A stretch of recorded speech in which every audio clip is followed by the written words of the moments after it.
अस्सलाम वालेकुम, मैं राफ़िया आसिफ। वेलकम टू अपना वतन टीवी। पाकिस्तान और इंडिया के दरमियान में जंग को महीने बीत चुके हैं, लेकिन इसके चर्चे आज भी जारी हैं और इस जंग की मार्केटिंग सबसे ज़्यादा प्रेसिडेंट ट्रंप करते हुए नज़र आते हैं। उनके हाथ जब भी माइक लगता है तो वो पाकिस्तान और इंडिया की जंग का जिक्र छेड़ देते हैं।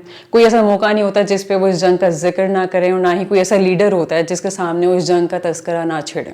अभी गुज़िश्ता रोज़ यानी वेंसडे को सऊदी यूएस इन्वेस्टमेंट फोरम 2025 से प्रेसिडेंट ट्रंप खिताब करते हुए पाकिस्तान और इंडिया की जंग का जिक्र छेड़ देते हैं। इस इन्वेस्टमेंट फोरम से ना तो इंडिया का कोई लेना देना था, ना ही पाकिस्तान का, लेकिन फिर भी इस जंग का जिक्र ज़रूर आया। फिर प्रेसिडेंट ट्रंप कहते हैं कि मैंने इन दोनों ममालिक को जंग बंदी का कहा, इन्होंने मेरी बात ना मानी, तो मैंने इनकी जो अशिया हैं उन पर 350% टैरिफ लागू करने की इनको धमकी दी, क्योंकि मैं नहीं चाहता कि दो न्यूक्लियर नेशंस आपस में लड़ें और लाखों लोगों का नुकसान हो। फिर कहते हैं कि प्रेसिडेंट ट्रंप को प्राइम मिनिस्टर ऑफ पाकिस्तान मियां मोहम्मद शहबाज शरीफ की कॉल आती है। वो कहते हैं कि हमने सीज़ फायर कर लिया और आपकी वजह से लाखों लोगों की जान बच गई। फिर प्रेसिडेंट ट्रंप इस सब का क्रेडिट लेते हुए कहते हैं कि अगर मेरी जगह अगर कोई और होता तो वो ये कभी भी नहीं करता। फिर फॉर्मर अमेरिकन प्रेसिडेंट जो बाइडन का जिक्र करते हैं, कहते हैं कि उनको इल्म भी नहीं होता कि किस मुल्क के दूसरे मुल्क के साथ क्या मामला चल रहे हैं।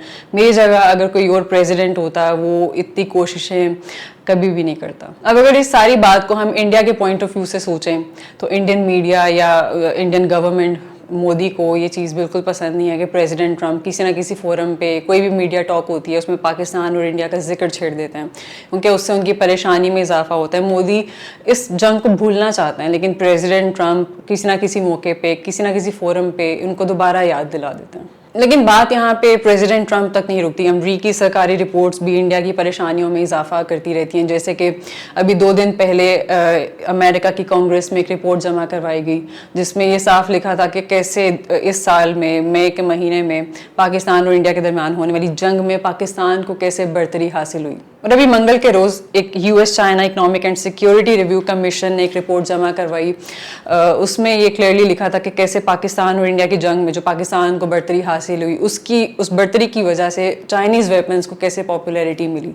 और ये जो कमीशन थी ये इन दोनों ममालिक के दरमियान ट्रेड और इकोनॉमिक रिलेशंस की कौमी सलामती पर असरात पे रिपोर्ट्स जमा करवाने के लिए बनाई गई थी। प्रेसिडेंट ट्रंप के इस किस्म का बयानात हों या ये वाली रिपोर्ट्स हों, ये इंडिया को या इंडियन प्राइम मिनिस्टर मोदी को किसी सूरत पसंद नहीं आ रहा, लेकिन अब क्या ही हो सकता है।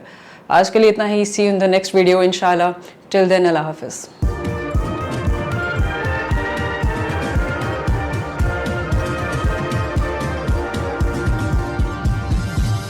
You are watching Apna Watan.